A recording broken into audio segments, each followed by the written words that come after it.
Gayatri thread and started chanting his Gayatri. So all the other big Brahmins in the room brought out their Gayatri threads and sat there like this. And then, after a very short time, Prabhupada finished chanting his Gayatri.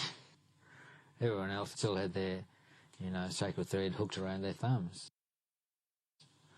So Prabhupada reached into this bowl of these spiced rice bubbles, picked up a little bit and handed it to the nearest Brahmin who still had his thumb hooked around this Gayatri thread.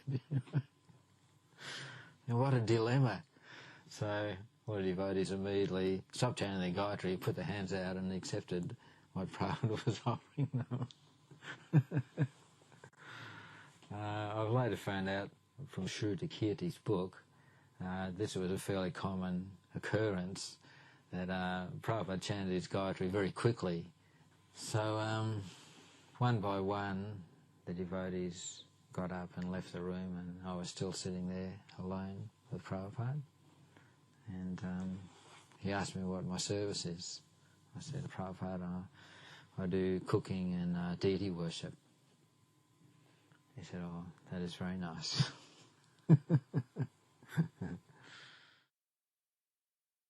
This is one of the things I think the devotees really appreciate, and I talk about it a lot, is, it's seeing how, or hearing how Prabhupada lived.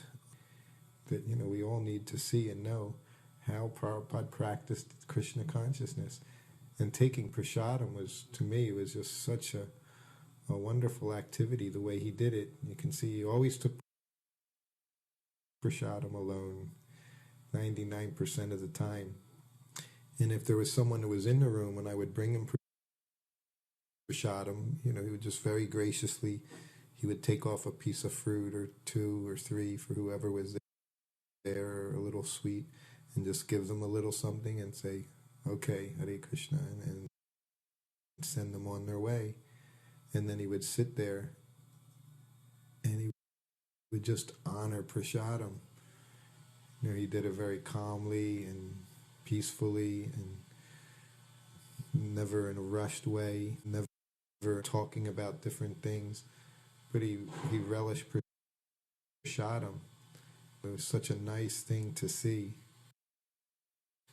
There's another thing we do, especially as Westerners, we can turn taking prasadam into meeting times and just socializing times with other devotees. Just carelessly, talking about whatever, and really not get into the significance of honoring prasadam, mercy from Krishna. You could see with Prabhupada, he took it in that way. You could just feel, he was honoring Krishna in the form of his prasadam. So wherever he was, prasadam he was ready to have right around noontime. And as he traveled and the time changes, he would just immediately adapt. There was no adjustment periods for Prabhupada. Never talked